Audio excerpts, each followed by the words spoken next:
Palabras de vida eterna, ministrando fe y esperanza en el Señor Jesucristo. Ahora sí comencemos a desglosar el tema parte por parte. Comenzaré hablándoles sobre el significado de la palabra aborto. Aborto, interrupción voluntaria o involuntaria de embarazo, interrumpir antes de que se complete o finalice. La etiología, es decir, las causas del aborto, pueden ser enfermedad, drogadicción, alcoholismo, accidentes, agentes hereditarios, etc. Y el tema más fuerte, el aborto intencionado. Etimológicamente, la palabra aborto viene del latín compuesto. Abortus, palabra, participio del verbo, aborior, una palabra compuesta por ab, de, que indica separación, y orior, que es levantarse o salir.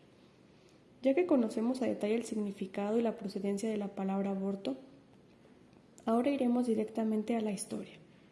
Periodos históricos. En el periodo histórico del Occidente se podía distinguir ciertas etapas en la antigüedad, desde la caída del Imperio Romano hasta comienzos del siglo XX. En la antigüedad y la Edad Media se practicaban los abortos de formas en las que se podía poner en riesgo la vida de las mujeres. El aborto tiene una larga historia médica y de debate reflexivo. Esto se ha discutido muchos años atrás. Los abortos no son un tema actual solamente.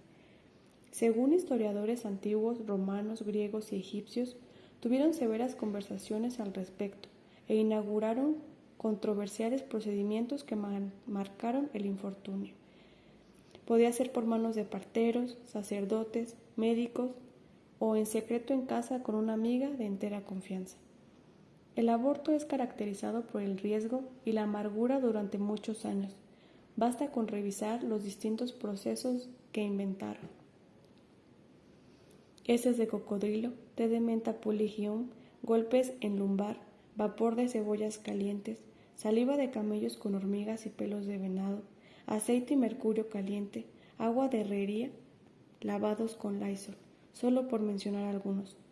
El aborto, o sea, la expulsión del producto de la concepción cuando todavía no es capaz de sobrevivir fuera del seno materno, es tan antiguo como la propia humanidad y ha sido permanente objeto de estudio desde diferentes puntos de vista. De cada 10 embarazos, 1 se pierde bajo la forma del aborto voluntario. Se han realizado un sinfín de revisiones de aspectos históricos y sociales de la práctica del aborto desde los inicios de la humanidad, teniendo muy en mente la situación del tema hasta las corrientes más actuales. Han enfatizado en la necesidad de un mayor uso de métodos anticonceptivos a fin de disminuir la morbilidad, palabra que se usa metafóricamente ya que su significado es conjunto de enfermedades mortales que han afectado a una cantidad de personas.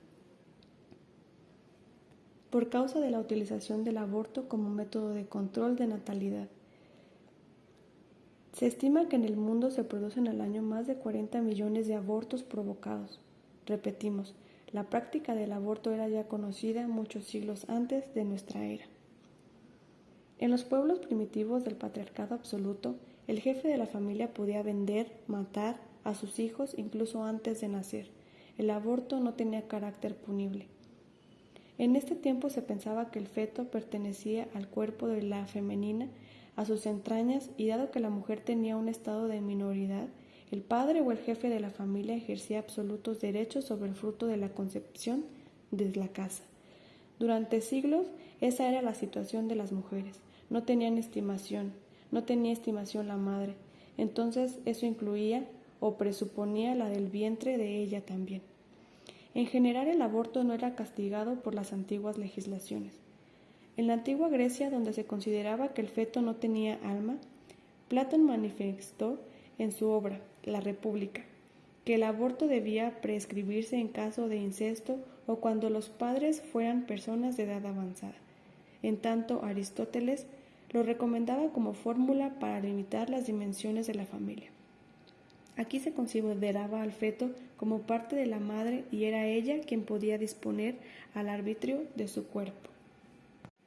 Por otra parte, quizá el texto más antiguo en el que se habla del aborto es el Código Hammurabi, en el que al hablar de la ley de Talión se dice: Si hombre golpea a una mujer y le causa la pérdida del fruto de sus entrañas, aborto, pagará 10 siclos de plata por el aborto. Los peruanos precolombianos condenaban practicar el aborto sobre todo si ya tenía una etapa de 3 meses. La ley cornelina, promulgada por Cira, prohibía las prácticas abortivas. El juramento hipocrático decía: nunca se aconsejará a una mujer prescripciones que puedan hacerla abortar. La reflexión verdadera del aborto comienza en Roma, cuando aparecen sustancias nocivas para la salud de las mujeres sometidas a los métodos de expulsión de la concepción. La punibilidad o no del aborto ha tenido en la historia de la humanidad diversos criterios, que van desde la plena libertad al ser en el cuerpo de la mujer, entonces puede tomar decisiones sobre su cuerpo. Ahora veamos algo sobre el cristianismo. Se instaló con una apreciación rigurosa en este sentido y promulgaron medidas fuertes contra la mujer sujeta a esta acción, incluyendo la pena de muerte, castigos corporales y exilio. Concepciones cristianas que irrumpen con una nueva valoración de la vida y dan calificación de homicidio al aborto provocado, el criterio de que se trataba de la muerte de un inocente. Actualmente la admisión del aborto en muchas legislaciones nacionales no es un hecho nuevo, más bien enlaza con las situaciones que se daba hace ya muchos años atrás. En 1992, una encuesta de opinión en Estados Unidos reportó que el 46% de los norteamericanos consideraban incorrecto el aborto, mientras que el 47% lo estimaban correcto. Sin embargo, acerca de la legalidad, la mayoría apoya la disponibilidad de los servicios del aborto en ciertas circunstancias. El 47% cree que el aborto es lo mismo que matar a un niño, y el 45% dice que no es un asesinato porque el feto realmente no es una persona. Hablemos del movimiento en defensa de la vida. Sus simpatizantes defienden 4 axiomas principales. 1. Todos los seres humanos, incluso el feto que se halla en el vientre, reciben directamente de Dios el don de la vida. 2. Los seres humanos no tienen derecho a quitarle a otros seres inocentes la vida. 3. La vida humana comienza en la concepción. 4. El aborto en cualquier fase de la gestación equivale a quitar la vida. Por otro lado, el movimiento en pro a la libre elección también enumera 4 proposiciones. 1. Nadie tiene la obligación de ser madre a la fuerza. 2. No se debe dar a luz a hijos no deseados. 3. La prepotencia masculina es la causa del rigor y la estrechez de las leyes regulares del aborto. 4. La libertad de concebir depende de la mujer. Ella tiene el control absoluto de su vida procreadora. A continuación voy a mencionarles países donde es legal el aborto. Argentina, Uruguay, Francia, Dinamarca, Grecia, Cuba, Holanda, Portugal, Colombia y casi en totalidad Europa, exceptuando Malta, Reino Unido y Polonia. Sudáfrica es por excelencia el lugar más abortista de África.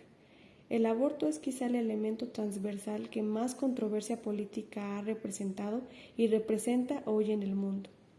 Países a favor de la vida, países pro vida: Polonia, Croacia, El Salvador, Santo Domingo. En México la legislación varía por entidad federativa. Se suman Hidalgo, Veracruz, Ciudad de México, Oaxaca y Chiapas solo en caso de violación. Estos lugares se unen por el derecho a decidir sobre los cuerpos y sobre los futuros de las mujeres. También hay países donde no es legal pero tampoco perseguido. Solo necesitan las mujeres aprobación de los médicos que les practicarán el aborto. Países como Finlandia, Taiwán, Zambia, India, Israel. Hablando más en relación a nuestro país, México, en 1972 se escuchó por primera vez el término maternidad voluntaria. Estas feministas pusieron en la mesa esta idea surgida por Ofelia Domínguez Navarro, maestra y escritora de origen cubano. Lo hizo con su término aborto por causas sociales y económicas, en la Convención de Unificación del Código Penal. En años posteriores se llevó a cabo la primera Jornada Nacional sobre el Aborto en 1976. El proyecto de la Ley de Maternidad Voluntaria que se impulsó en 1979. Se fundó el Frente Nacional por la Maternidad Voluntaria y la Despenalización del Aborto en 1991. Se realizó la campaña de acceso a la justicia para las mujeres en 1998. El 18 de agosto del 2000 se aprobó la Ley Robles. El 25 de septiembre de 2019, en el Congreso de Oaxaca se aprobó la despenalización del aborto por voluntad propia hasta la semana 12 de gestación. El 14 de junio de 2021, el Lineamiento Técnico de Atención del Aborto en México, que incluye aborto social, aborto seguro, sanación y recuperación asistida, y todo es totalmente gratuito. Palabras de vida eterna, ministrando fe y esperanza en el Señor Jesucristo.